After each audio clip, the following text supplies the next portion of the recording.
Today we're going to see the patient who did a smart FU procedure 6 years ago in 2016. 6 years ago, he was male pattern hair loss level 6. Don't have here hair here, and behind there's no hair. And now let's see the progress. It's very natural. The height has increased. Patient is very happy.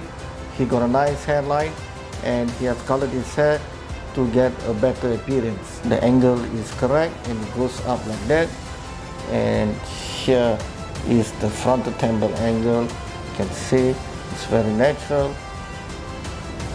And the density also is very good. The angle, the direction, all are in place correctly. How do you feel? It's already 6 years after doing the smart FEE procedure.